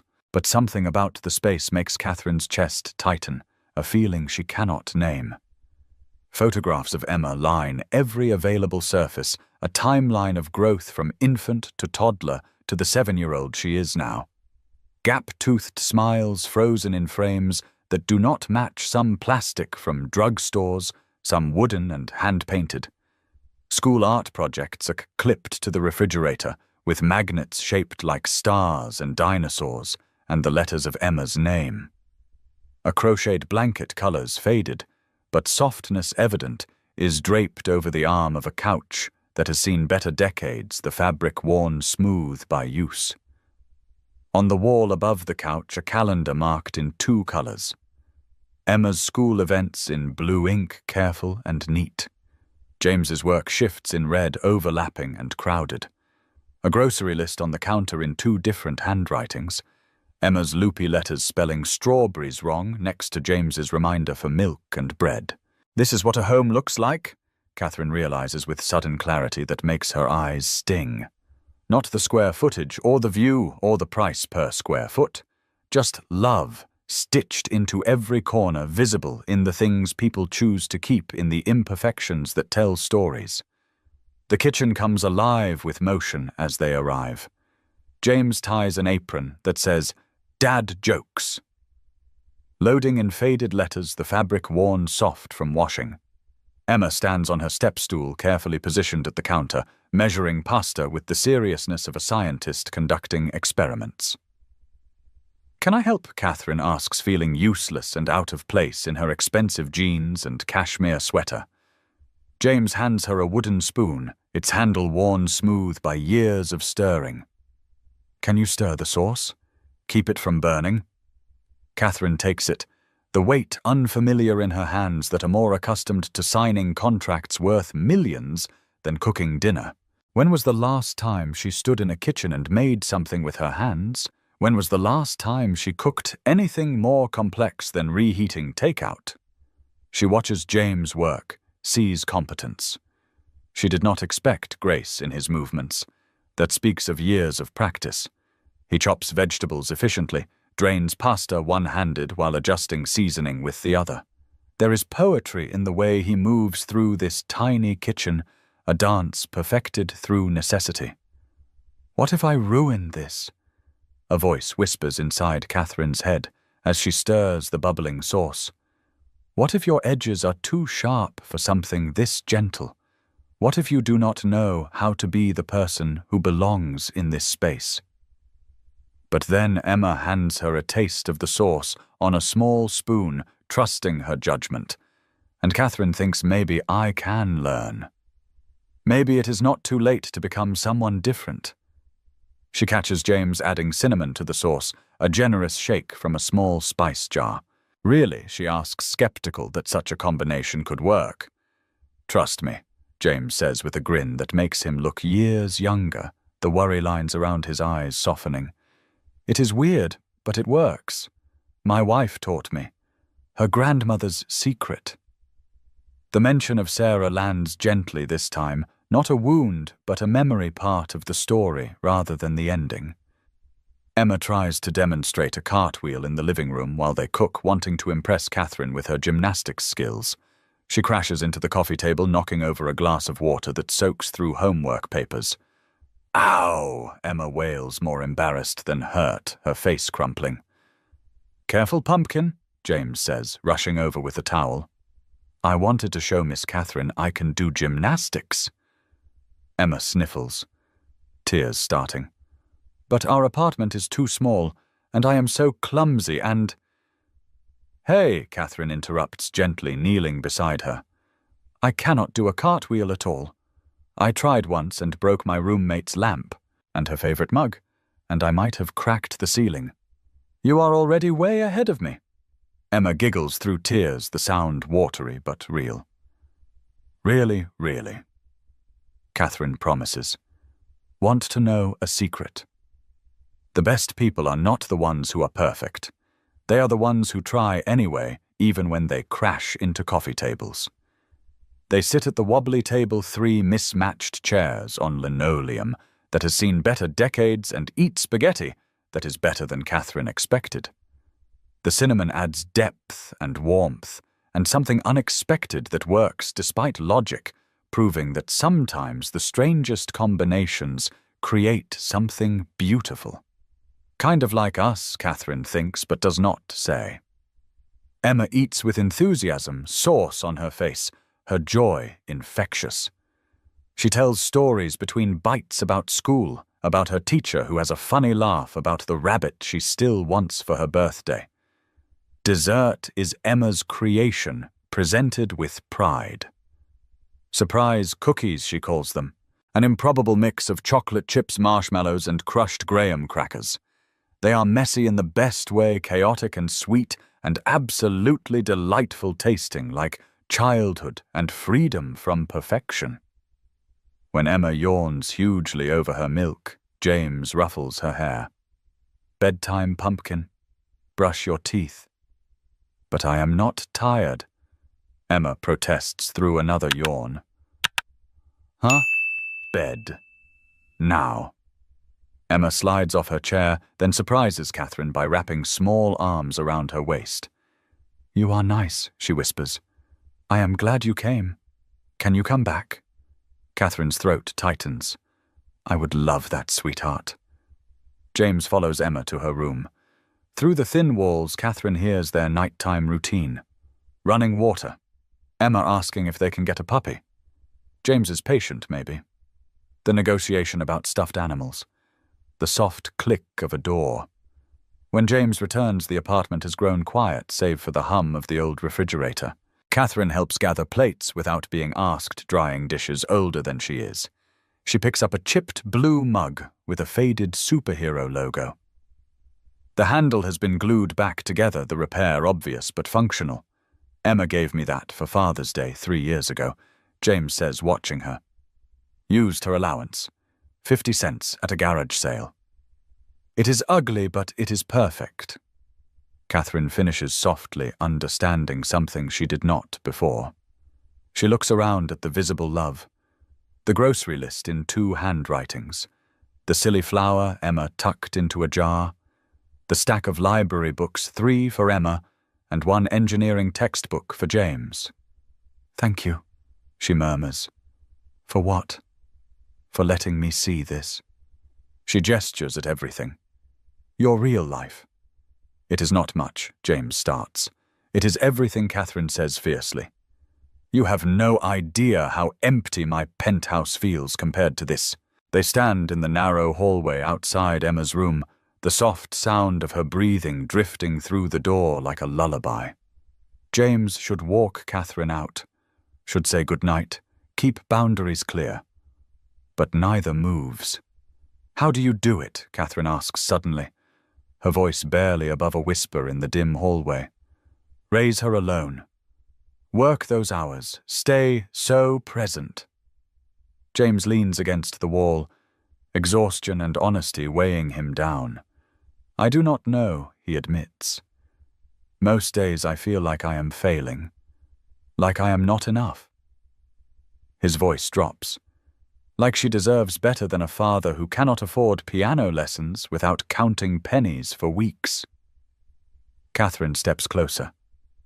She sees you, she says with quiet urgency. Really sees you, the way she looks at you like you hung the stars. Do you know how rare that is? The distance between them narrows to almost nothing. James's hand lifts hesitant and tucks a strand of hair behind Catherine's ear. The gesture is so gentle it breaks something open inside her. When their lips meet, it is nothing like the careful, almost kiss on the balcony.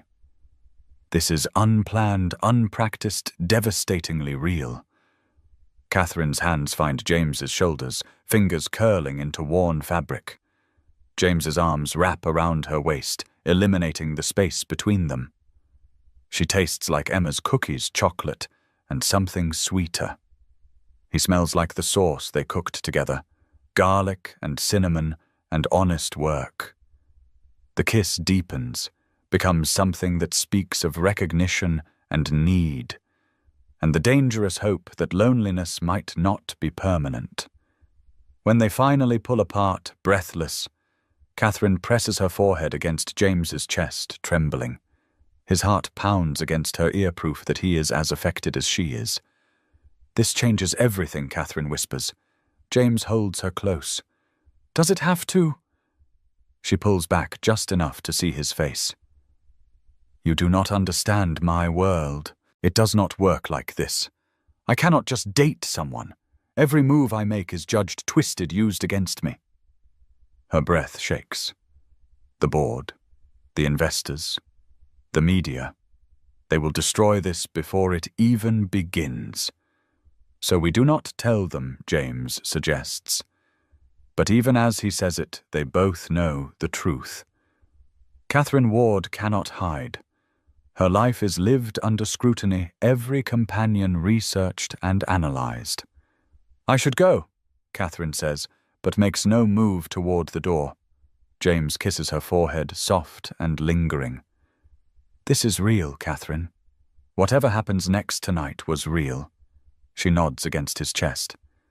"That is what scares me most, because real things can be destroyed." Over the next 2 weeks, they find ways to exist in the margins, stealing moments between Catherine's board meetings and James's shifts. Coffee at 6 a.m. in a diner 3 neighborhoods away, where no one recognizes the CEO in jeans and a baseball cap. They talk about everything except work, learning each other in fragments. Late-night phone calls after Emma falls asleep. Catherine's penthouse feeling less empty, with James's voice filling the silence. Saturday afternoon at the park, Emma feeding ducks, while Catherine and James sit close on a bench, hands intertwined where cameras cannot easily see. But on Wednesday morning, Catherine arrives at her office to find a board member waiting in the hallway. "We missed you at the investor dinner last night," he says, his tone pointed. "5th event you have skipped this quarter. Everything all right?" Catherine forces a smile. "Just prioritizing my time more carefully." The man's eyes narrow. "Your father never missed an event. He knew that relationships matter in this business." He pauses. "I hope you are not losing focus, Catherine." The comment stings more than it should, planting seeds of doubt that grow in the silence after he leaves. What they do not know, Preston Cole, CFO of Horizon Industries, has been watching. Preston sits in his office that evening, the photographs of Catherine and James spread before him. His phone shows a picture of his own family, a wife and 2 children who do not know what their father has become. He could destroy these photos, could walk away, could let Catherine have her happiness. But then he thinks about the forensic audit scheduled for next quarter, about investigators circling closer to his embezzlement scheme, about prison, about losing everything. An old email catches his eye, from 10 years ago. His daughter's medical bills, experimental cancer treatment, insurance denied, the amounts staggering. He traces the embezzlement timeline. It started the month after she died.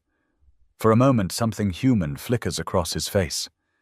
The money was never meant for yachts or mansions. It was desperation that calcified into corruption, grief that hardened into crime. But that does not matter now. The only thing that matters is survival. Fear makes the choice for him. He picks up the phone and calls his private investigator. The investigator is thorough. Photographs accumulate. Catherine entering James's building, at the park with Emma, kissing in a parking garage. But the investigator digs deeper. James Harper, former aerospace engineer, the whistleblower case, the bankruptcy, the arrest record from a bar fight 4 years ago. Technically dismissed. Self-defense proven. But the stain remains. It is all Preston needs. The envelope arrives on Thursday evening. Preston walks into Catherine's office without knocking, sits down uninvited, slides a leather portfolio across her desk. The photographs spill out like accusations. "Telephoto lenses do not lie," Preston says smoothly. "The board has concerns." He leans forward. Catherine Ward, brilliant CEO dating the night janitor. A man with a criminal record. A failed whistleblower who destroyed his own career. The optics are not good. He slides another document forward. A vote of no confidence. The board meeting is Monday morning. Preston continues. "They will want to know if you are compromised." He pauses. The choice is simple.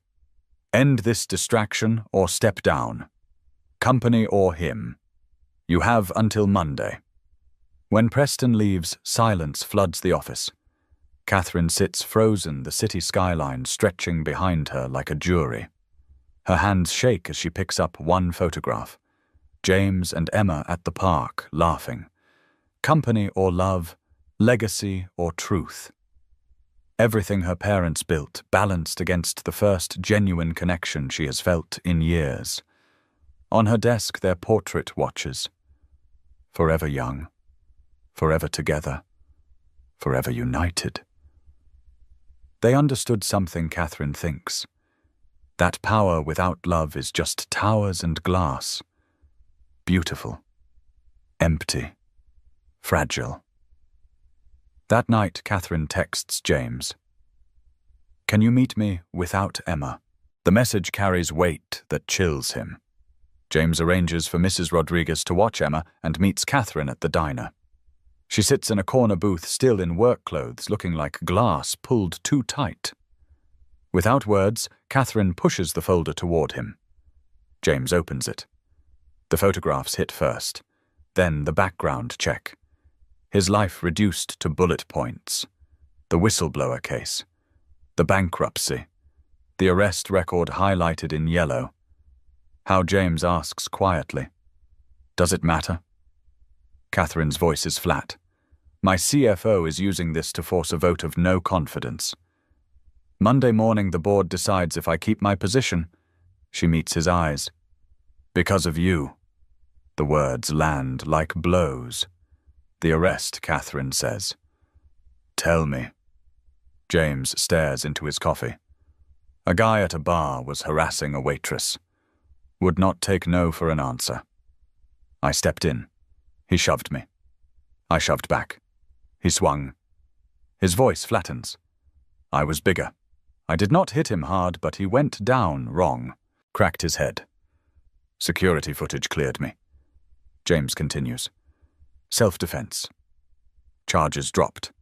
But the arrest stays on my record." He lifts his eyes. "People see assault. They do not see defense." And Sarah James's jaw tightens. "My wife died while I was in court fighting the whistleblower case, rushing home from her second job to cover our legal fees. She ran a red light." His voice cracks. "Emma was 4. I had to tell her Mummy was not coming home, because I chose to do the right thing." The story pours out heavy and unvarnished. I lost everything, James says simply. My job, my savings, my wife. The only thing I had left was Emma. He reaches across the table. "And now you know the truth. I am just a guy who could not keep his mouth shut. And everyone paid the price." Catherine's hand tightens around his. "You did the right thing." "No," James interrupts gently. He pulls his hand back. "Do not make this harder than it is." "What are you saying?" "I am saying you should choose the company. You cannot throw away everything your parents built for someone like me. I will not let you." His shoulders square. "I am a janitor with a criminal record and nothing to offer except more problems. You are Catherine Ward. This was never going to work." James stands, leaving money on the counter. "I am sorry," he says, "for all of it." He walks away, disappearing into the Chicago night. Catherine whispers to the empty booth. "What good is ruling an empire if I rule it alone?" But James is already gone. James returns home hollow. He pays Mrs. Rodriguez checks on Emma already asleep, her drawings scattered on her pillow. One catches his eye. 3 stick figures. The tallest clearly male, the smallest with curls. The middle figure erased and redrawn 3 times, the paper thin from revision. At the bottom, "Our family." James sits on her bed, the drawing in his hands, feeling something crack. Daddy Emma's sleepy voice cuts through darkness. "You are sad again. Go back to sleep, pumpkin." But Emma sits up, her stuffed rabbit clutched to her chest. "Are you sad because of Miss Catherine?" James freezes. "I heard you," Emma says simply. "That night at the diner, you told her she had to choose her job instead of us." Her face scrunches. "But Daddy, what if she did not want to choose? What if she wanted to fight for us?" The words land heavier than any boardroom threat. Emma climbs into his lap, small hands framing his face. Mommy left because she had to write.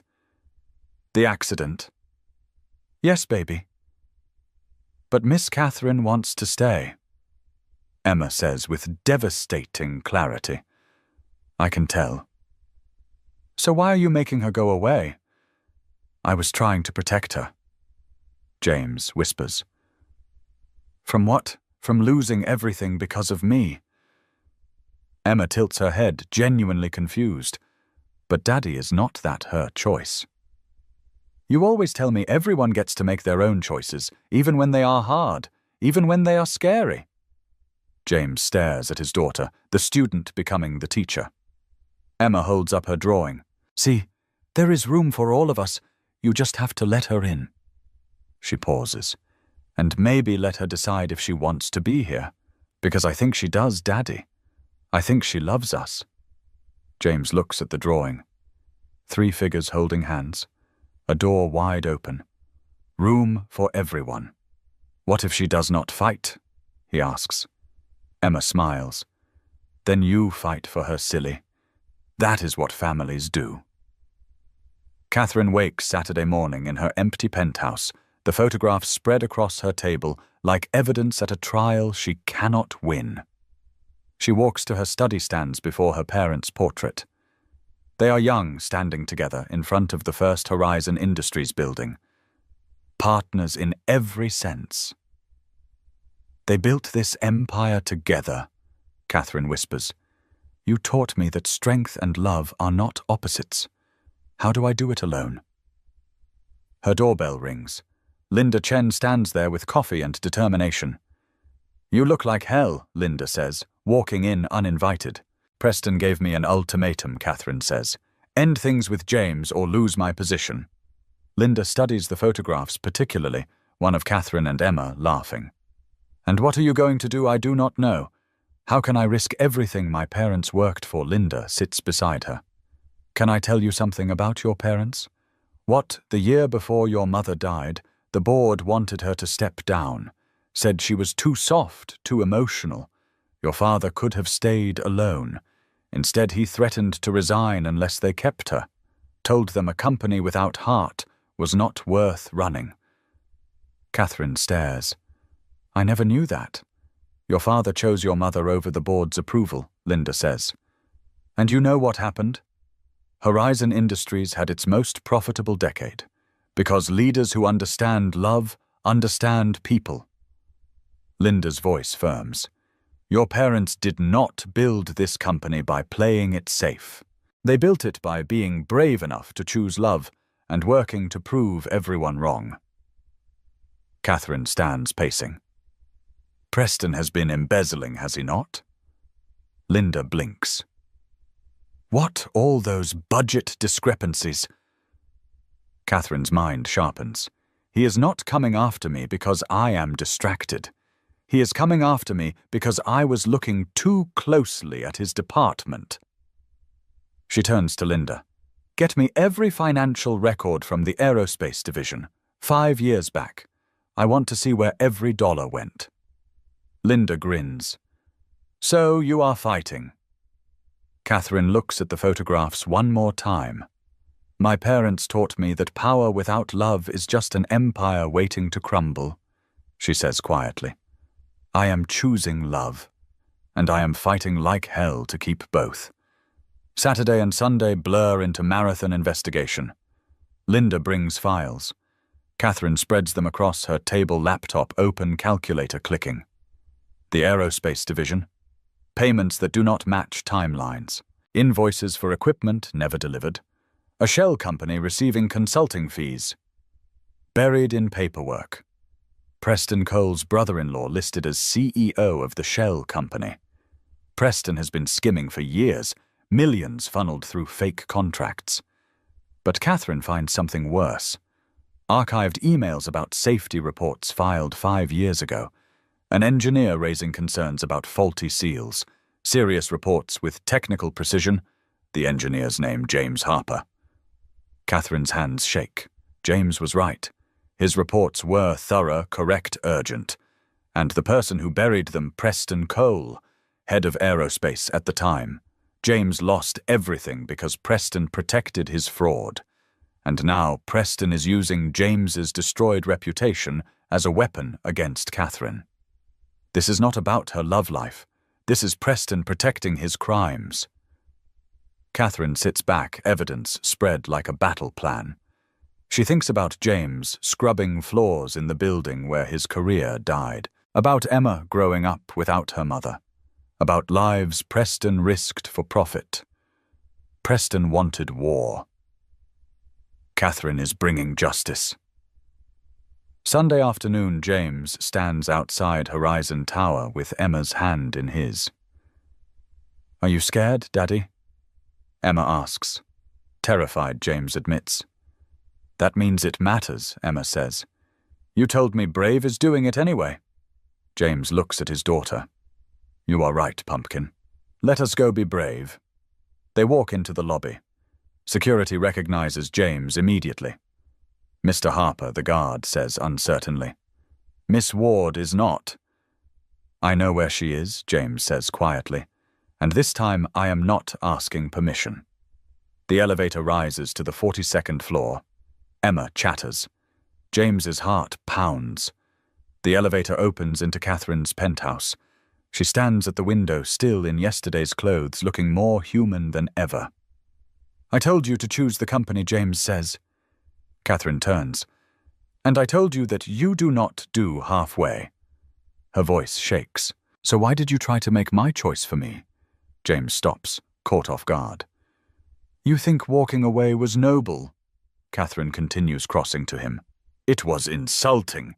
It said, 'You do not think I am strong enough to fight for what I want. I was trying to save you from losing everything.' And who gave you that right?" Catherine demands, tears spilling. "I have spent my life being told what I should want. And you, the first person who saw me as just Catherine, you still tried to make my choice." "Miss Catherine," Emma says softly, "do not be mad at Daddy. He was being dumb, but it is because he loves you." Both adults freeze. "He told me everyone gets to make their own choices," Emma continues. "Even hard ones. Even scary ones." She looks at Catherine. "So what do you choose Monday morning?" The boardroom sits on the 45th floor, 12 faces around the table. Preston Cole sits at the far end, documents arranged confident. Catherine enters at 9 a.m. exactly. Linda behind her, carrying a thick portfolio. "Good morning," Catherine says. "You called this meeting to address my personal life. Let us address it." Preston leans forward. "The board has questions, I have answers." Catherine interrupts. "But first, let us talk about the real reason you want me out, Preston." She slides documents across the table. Financial records, email chains, bank transfers. For 5 years, she says, Preston Cole has embezzled over $12 million through shell companies and fraudulent contracts. The boardroom erupts. Papers rustle. Faces harden. Preston goes white. "That is absurd." "Is it?" Catherine slides more papers. Here are payments to his brother-in-law's shell company. Invoices for equipment never delivered. Contracts for projects that never existed. But that is not the worst part. 5 years ago, an aerospace engineer filed safety reports about faulty seals, critical failures that could have killed people. She stands, and Preston buried those reports, paid off inspectors, pushed unsafe equipment through production. Why? Because admitting problems would have exposed his embezzlement. More documents slide across the table. James's whistleblower filings, inspector bribes traced to Preston's budget. Safety violations Preston authorized. When that engineer went public, Catherine continues. Preston orchestrated his destruction, blacklisted him, bankrupted him, destroyed his career for doing the right thing. She pauses. That engineer is James Harper. Preston tries to recover, but your janitor has a criminal record. A bar fight, Catherine says dismissively. Self-defense. Charges dropped. Unlike your actual crimes, Preston. Fraud, embezzlement, bribery, Reckless endangerment. The board chairman stands, his voice cutting through the noise. Miss Ward, these are serious allegations. But Preston raises a valid point. How do we know this is not personal bias affecting your judgment? Catherine's heart pounds. She did not anticipate this defense. She takes a breath. You are right. I am in a relationship with James Harper. And yes, that gave me reason to look closely at the aerospace division. She meets Preston's eyes. But personal motivation does not invalidate evidence. Every document here is verified, independently audited. She turns to the board. My father taught me that the best decisions come when we care enough to look closely, when we refuse convenient lies because truth matters more. She taps the records. This is not bias. This is accountability. The chairman studies the documents. The room holds its breath. Chairman, I want independent verification, full forensic audit outside firm. He looks at Preston. Until then, you are suspended pending investigation. The vote is swift. Preston, stripped of his position, escorted out by security. When the boardroom empties, Catherine sits alone. On paper she won, but the victory feels hollow without the people she fought for. Catherine Linda's voice is soft. Catherine looks up. There is someone here to see you, Linda says, smiling. James stands in Catherine's office doorway. Emma's hand in his, still in his janitor's uniform. You fought, James says quietly. Catherine nods. I fought. Emma crosses to Catherine, wrapping arms around her waist. Thank you for fighting for my daddy. Catherine kneels to Emma's level. Thank you for teaching him to fight for me. James moves closer. I am sorry I tried to make your choice for you. I am sorry I let fear run my life. Catherine counters. I am terrified, James. Of failing. Of this not working. Me too, James admits. But Emma taught me something. Being scared means it matters. And you matter, both of you. So where do we go from here? Emma answers. Ice cream. Daddy says big conversations need ice cream. Despite everything, Catherine laughs. That sounds perfect. They sit in a corner booth, Emma destroying a sundae, blissfully unaware of the world around her. I spoke to the board about reinstating you, Catherine says. As lead safety consultant. Full salary, full benefits. Your name cleared. James is quiet. What about Emma Horizon has childcare, Catherine says. Or she could stay with me when you work. But James shakes his head. Catherine, I need to know we are doing this right. Not because you feel guilty. I need to know the real reason. Then why? Because we love each other, James says simply. Because Emma draws pictures of us. Because when I am with you, I feel like more than survival. His voice drops. I want to wake up knowing I chose this, that we both chose this. Catherine takes his hand. I spent my life building walls, and you saw through every one. She squeezes. I do not want to fix your career because I feel guilty. I want to fix it because you were right. You saved lives. And I want the world to know. So we do this together, James asks. You, me, Emma. Together, Catherine agrees. No more running. We figure out how to have both. Emma looks up, chocolate on her face. Does this mean Miss Catherine is my mum now? The adults freeze. Because Emma continues, you are together and you love each other and you want breakfast on Saturdays. That is what families do. She tilts her head. Or do grown-ups make it complicated? James laughs. We absolutely make it complicated, Pumpkin. Catherine's eyes shimmer. If it is okay with your dad, I would be honored to be part of your family. It is okay, Emma says, matter-of-factly. I already drew the picture. 6 months later, the house on a quiet Chicago street hums with the symphony of life fully lived. Morning sunlight spills through curtains catching piano keys as Emma practices scales, her tongue sticking out in concentration. The house is not Catherine's penthouse or James's apartment, but something they chose together. 3 bedrooms, small yard kitchen, big enough for all of them. Walls filling with Emma's framed artwork. On the refrigerator, a framed document adoption papers. Emma Marie Harper Ward. Finalized 3 weeks ago. James works as lead safety consultant for Horizon Industries, now his reputation celebrated. Last month he gave a keynote speech to standing ovation. But his favorite part is leaving at 5 p.m. to pick Emma up from school. Catherine still runs Horizon Industries, still fights boardroom battles. But now she measures success differently. By Saturday mornings like this, where pancakes burn slightly and the world slows down, Emma bounds into the kitchen, her latest drawing in hand. 3 figures a dog in the corner. "Can we get a puppy?" she asks for the 1,000th time. "Maybe for your birthday," James hedges. "You said maybe last week," Emma argues. "Maybe is just slow." "Yes," Catherine laughs, scooping pancakes onto plates. "You are too smart." "I am almost 8, Emma corrects. She climbs onto her chair. "Daddy, Miss Catherine." "I am really happy." The simple statement hits deeper than any grand declaration. James takes Catherine's hand. "Me too, Pumpkin." Catherine looks around.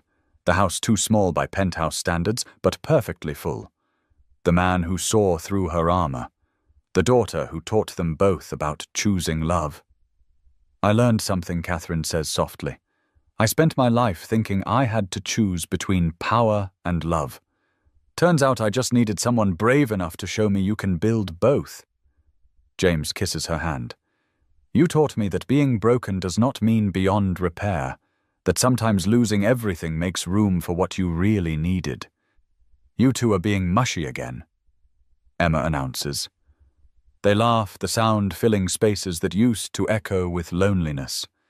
Later, when Emma is outside with sidewalk chalk, Catherine and James sit on the front steps. "Thank you," Catherine says. "For what?" "For being you. For seeing me. For fighting even when I pushed you away." James wraps an arm around her. "That night, you asked me to act like I was yours." Catherine nods. "I told you I do not do halfway." James looks at her. "I was not acting, Catherine, not from the first minute. Maybe I knew even then that pretending to love you was impossible, because the real thing was already there." Catherine leans into him. "So what started as acting like we were together for one night became choosing each other every day?" James finishes. Emma runs up. "Come see what I drew." They follow to the driveway. She has recreated her drawing in bright chalk. House with glowing windows, 3 figures holding hands, a dog hopefully added. Above it, our family, not by blood alone, not by obligation, by choice, by fighting, by loving scared and showing up anyway. And sometimes that is the strongest family of all. A car pulls up. A reporter steps out with a camera. "Miss Ward," the reporter calls. "Is it true you are in a relationship with a former employee?" "Sources say he is a whistleblower who was discredited."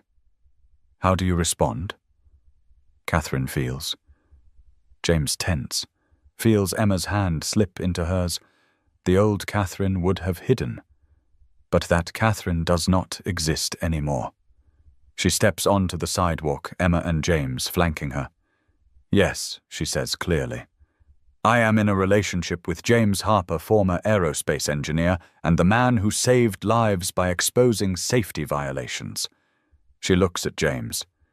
"He is also the best man I know." The reporter blinks. "And your position at Horizon Industries secure?" Catherine says. "My board supports me.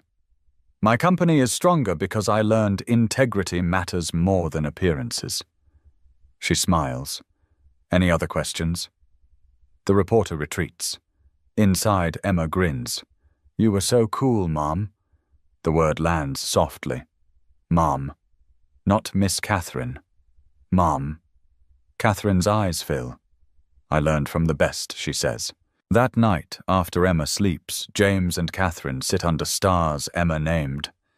"Remember that night at Horizon Tower?" Catherine asks. "When I asked you to act like you were mine?" James nods. "You said something I did not understand then.